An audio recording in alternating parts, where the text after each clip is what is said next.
In this video, I'm going to be sharing with you how I smudge my house using sage. This is a practice that I've had to incorporate into my own spiritual practices, mostly because as I started to go through a spiritual awakening, I started to attract negative energy and entities, and I just found that weird things started happening in my home. And so there are a few things that I've had to learn and a few tools I've had to gain into my spiritual toolbox, and smudging with sage has definitely been an asset and a game changer for me. My name is Catherine. I'm an energy healer, spiritual coach, and nurse practitioner. If you need personalized coaching or an energy healing from yours truly, then you can go to my website at catherineglassman.com, or you can email me at hello@catherineglassman.com. Please keep in mind that I am not an expert when it comes to using sage. This is a Native American practice, and so if you really want to delve into the practices and the culture and the history, then I would 100% encourage you to research that, go into YouTube and find other videos or read books on Native American practices with shamans. I was actually trained by a shaman on how to use it, and so I just want to reiterate that I am not an expert. I have, however, found that the way that I have used it has been very successful, and so I just wanted to share that with you guys. I actually had a friend recently who has been having some paranormal activity in his home, and he has always suspected there was something in his house, but it didn't bother him. But now his children are starting to experience it, and so that has just been the boundary that he has crossed. And so he has reached out to me to ask for help on how to get rid of it. And so I walked him through it, and we used sage, and I did a little bit of energy work on my end, and it worked. So it just made me feel like maybe I should just make a video. So hopefully this video will help somebody out there as well. So sage is considered to be medicine in their culture. And so everything that lives in nature can be used as medicine, whether it's sage or cedar or the water or the wind or an animal. The natural world will present certain things to us because it will usually be sending a message, because this is how the natural world speaks to us. This is how the Creator speaks to us. And so sage is just one of those sacred tools that they use. Sage is also considered to have a consciousness. And so when you are working with sage, it's really important to treat it with respect, to give it honor, and to thank it for everything that it does for us. And so when I was trying to meditate on information about sage in particular, I had smudged myself first, and I was smelling the smoke, and then I was holding the sage in my hand. And the two words that came up for me were cleanse and purify. And then those were the only words that I got, and I just held the sage. And over time, as I'm holding the sage, I just started to feel very clear and neutral. So rather than actually getting like a verbal message from the sage, I was getting a frequency, a feeling from the sage, like this neutral calm. And so, cleanse and purify, that makes perfect sense to me. And it turns out, apparently, sage smoke has been proven to get rid of like 94% of airborne bacteria. So I thought that was pretty interesting, and it goes along with the whole cleanse and purify aspect. But again, there are a number of ways to work with sage. There are some people who actually ingest it as well. I am not familiar with any of those practices. I personally just use it in times where I feel like there is a lot of energy in my home and I need to clear out that energy. I do want to say that apparently sage has been over-harvested in the last couple of years due to the growing popularity of using sage and smudging. And so with that being said, it will always be good to be very mindful about the way you work with the sage. You probably don't want to, be overindulgent with it. I personally actually break up the sage stick and just take a little bit at a time, and I'll show you exactly what I do. And then this way it just kind of conserves the sage so that I don't have to use a lot. Whereas I feel like burning the actual stick, it kind of creates like an ember within it, and it starts to burn it very quickly if you're not careful. So I prefer not to do that, but among other reasons. So just keep that in mind. It is something that we're deriving from the natural world. And so, we just want to be mindful and respectful. So a couple of tools that I use. The first one will be sage, obviously. So these are the sizes that I like to use. They come in different sizes. You can get them bigger, you can get them smaller. This actually came in a pack of 12, I think, and it's lasted me for years. So I will usually break up the entire thing and put it in a container, and then when I need to use it, I'll just take a little bit out and put it in a bowl. So the next thing you'll need is your bowl. So traditionally, you would use an abalone shell like I have here. But I have found that I really don't like the fact that I'm burning the shell, because the shell was just so beautiful. And I personally believe that all inanimate objects have a consciousness to it, because it's all part of the one. And so I guess, I don't know, I just started to feel a little guilty. And so I stopped using the shell. I keep it because I like it, but I stopped using it. On top of that, there was one time where it got really hot and I kind of burned myself. So that's another reason. But most of them will come with like this little holder here. So what I actually prefer to use is this tiny little cauldron thing. I just think it's the cutest thing ever. I feel like this tiny little witch or something. I don't know. I like to use this because this does not get hot, and you can just put the sage in there and I can just carry it like so. And I've found that when I walk through my house, I can just kind of wave this and it supplies it with oxygen and keeps it burning. So I like that. And plus, another reason why I don't like using just the stick by itself is that it'll start to drop ashes kind of everywhere. And so when I use this, I don't drop any ashes anywhere. I've actually have burned carpet doing this, so I learned my lesson that way. Another thing that you'll need is something to light it with. You really should use a match, something that's a little bit more natural and doesn't require chemicals. I personally use a torch, and it's just become a little bit more convenient for me. I kind of like that it's like sort of fun to use. I mean, this is just what I use. And I stopped feeling so guilty after I saw an ayahuasca shaman use a torch, and I was like, okay. And honestly, these are all just semantics, right? It doesn't have to be perfect. It's better to just do it in an imperfect way than to never do it because you need it to be perfect. But really, you should try to use something a little bit more natural like matches. And then you'll also want to use something to fan the smoke around. And so traditionally you would use a feather. So I really like this feather because it has the colors of the medicine wheel, and then I wire wrapped black obsidian to it. But I don't use this feather very often. I actually use this feather. This was my very first one, and it's just has lasted me forever. So I like to use this one. But again, if you don't have a feather, that's okay. Just try your best to fan the smoke throughout your home. So when I was coaching my friend through it, I don't know what he used, but I was like, you can grab a magazine or a piece of paper or anything, because it's going to be about the intention, not necessarily about the way that you do this. And so now that I have all my tools, I will usually go. And I say usually because it depends on what I'm doing. If I'm cleansing the entire home, then I will do it step by step of what I'm going to explain to you. If I'm just cleansing myself, then I'll just kind of, take the sage and just ask for it to cleanse me. I will inhale it sometimes.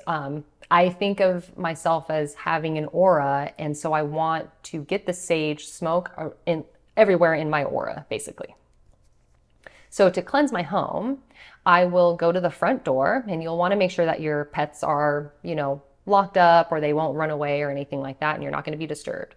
I will go out the front door and leave the front door open. I'll step outside and I will say a prayer.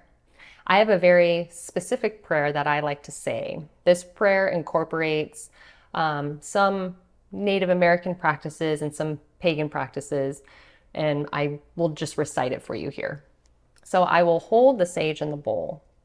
And while I'm holding it, I'm giving it thanks, and I'm thanking it for cleansing my home, cleansing my body, and for just working with me in this capacity. I will then face the east, and this is what I'll say. To the watchtowers of the east, the spirit of the eagle and the element of air, to the rising sun and new beginnings, thank you for shedding light on my path. I call on your spirit and power to come in. Then I will rotate it to the south, rotate my body to the south, and I'll say, to the watchtowers of the south, element of fire, spirit of the wolf, to the good road home and trust in innocence. I give thanks to the alchemist fire that burns within. I call on your spirit and power to come in.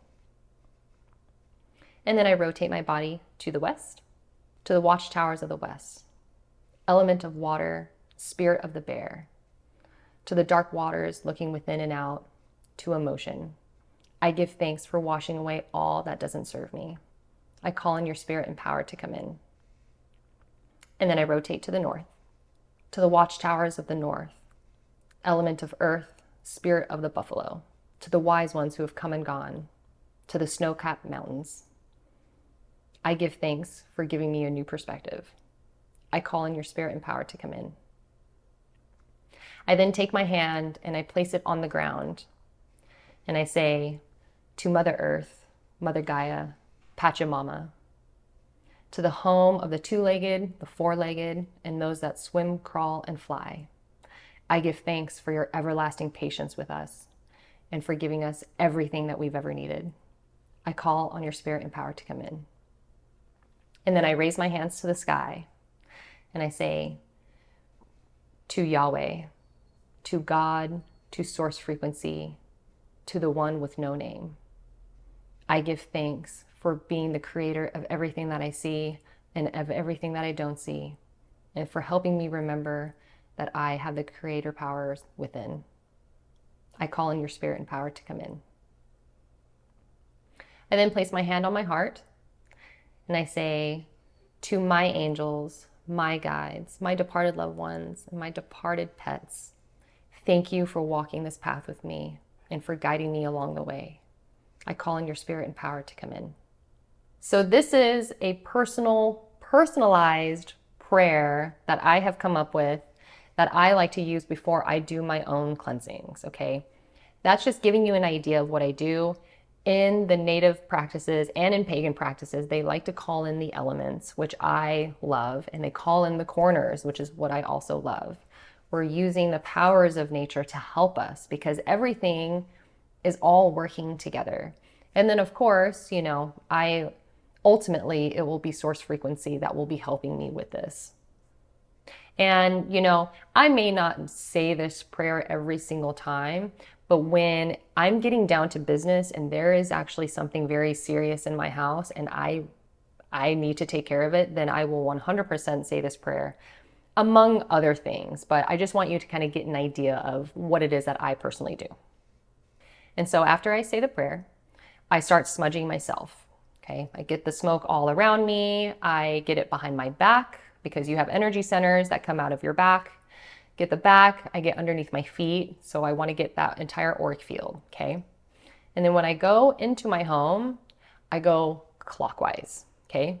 So I go in. So if I'm stepping into the house, I turn to the left and I start moving the sage smoke around and I use the feather to push it to wherever it is that I need it to hit.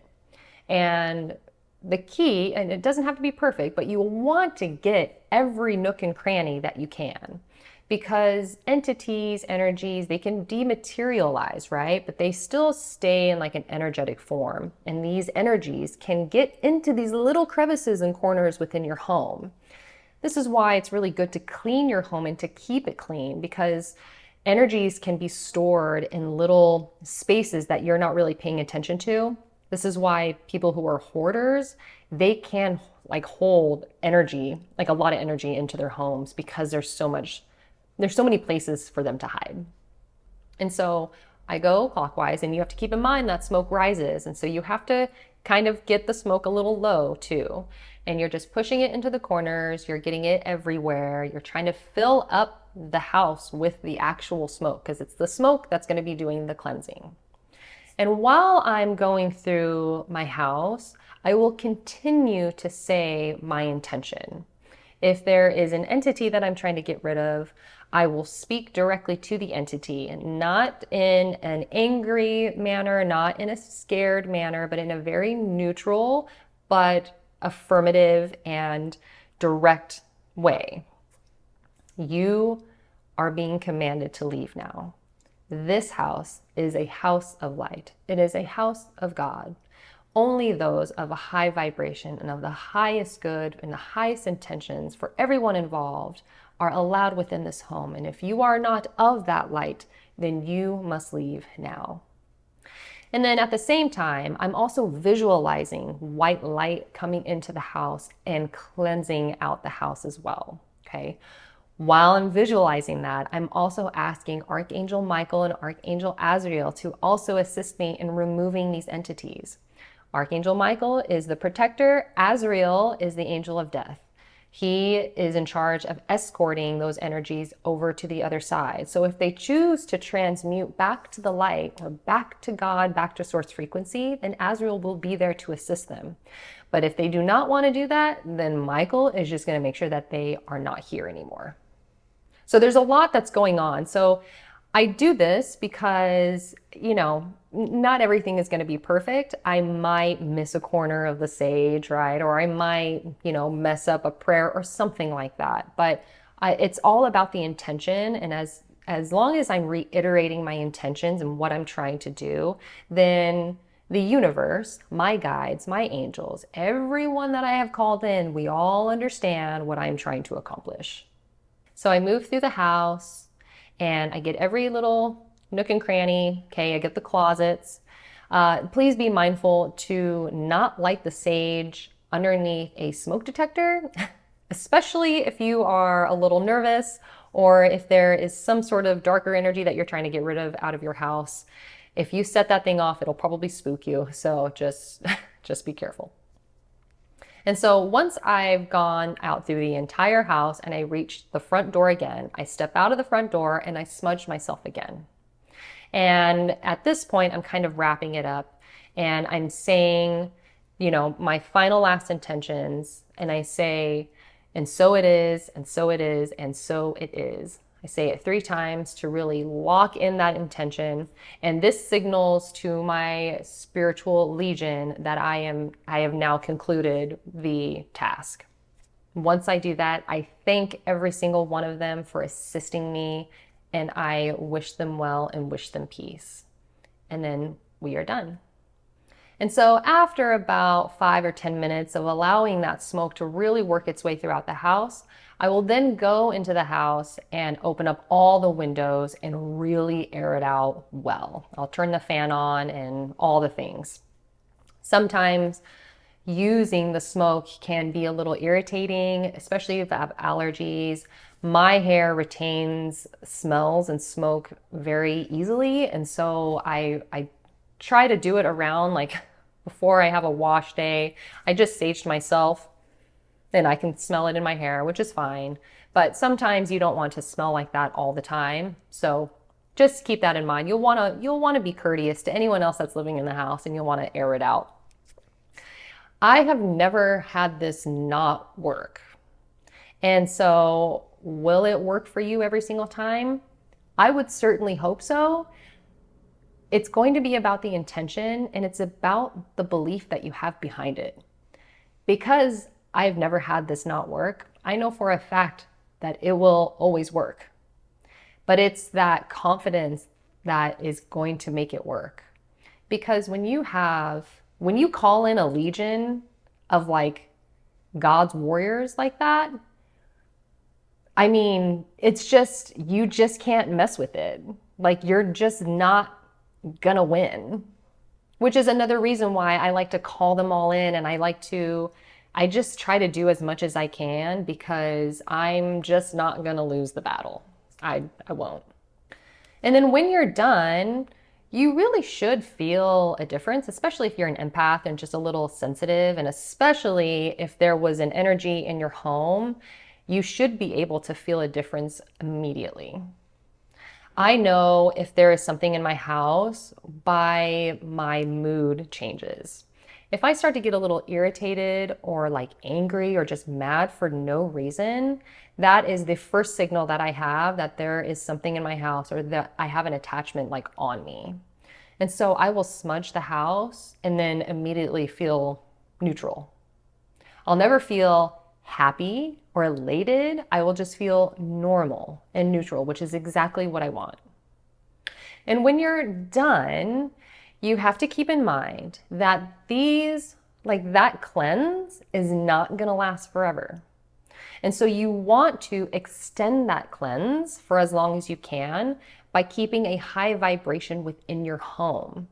It's going to be a lot of preventative maintenance, I guess, right? And so if I just cleanse the home and feeling neutral and I want it to feel good in the house, then maybe I will burn some Palo Santo or sweetgrass to bring in like positive and like heart opening energy. Maybe I will play music that's like upbeat, 432 hertz, right? Or maybe I'll watch a silly movie that's like a cartoon and a feel good or something, right? You want to bring in laughter, dancing, like something that is super high vibing. You want to open up the blinds and bring in light. You want to make sure that the house is clean and it's aesthetically pleasing to you, right? The last thing you want to do is introduce negative energy right back into your home. So you don't want to cleanse your home and then have somebody come over to your house that is just a negative Nancy and just talking smack about people and just being a downer, because then they've brought in that bad energy and now you're going to have to cleanse it out again. You probably don't want to watch true crime or horror movies. It really just depends on what it does to you, okay? So horror movies scare a lot of people, right? They don't scare me. The energy that they give me is an energy of empowerment, right? I get like this warrior energy because it's like I am learning about the enemy and it's helping me understand how I can defeat them. So when I watch horror movies, I feel empowered and I feel excited that like I'm just on this badass winning godly divine team. Okay, that's what that does to me. Now, if they scare you, or if they make you nervous, or if they just freak you out, then that's not something that you want to do right after you smudge your house. You probably don't want to, get drunk, right? I think you understand what I'm trying to say. You want to just continue doing practices after you sage the house to keep it in that high vibing neutral energy. And so because you're in a neutral or high vibing energy, when there is an energetic shift and you become a little irritated or scared or worried or anxious or angry or whatever, then that will signal to you that maybe it's time to cleanse your home again. It will depend on what your lifestyle is to determine how often you need to do this. When I was working in the emergency room, I had to do it at least once a week. If not, like after, like I would do a 3-day work week, and after the 3 days, I'd have to cleanse myself. And sometimes I would cleanse my car as well. I don't work in the ER anymore, so it's not as bad. Now I'm better at being able to gauge when I need to do it. And because I don't want to use the sage all the time, I will incorporate other practices like using Reiki or using white light or dancing or cleaning or just trying to bring in positive energy in other ways. There are some people out there that believe that using sage smoke is actually evil, it's demonic. That's just, those are some people that do believe that. I believe that sage is a naturally occurring plant on this earth, and it's a gift. It is a gift that we can use as a tool, as part of our spiritual toolbox, so that we can just live the best life that we can and be happy and be clear-headed about what we are trying to do and what we're trying to accomplish within our lifetime.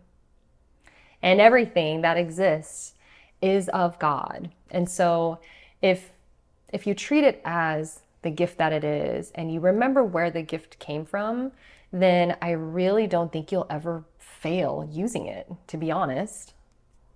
You'll just want to make sure that you always have an intention and that you are co-creating with the universe, with God, okay? We are co-creating this existence.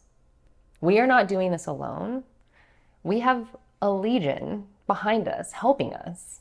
And now we get to add sage to that legion, the beautiful consciousness of sage.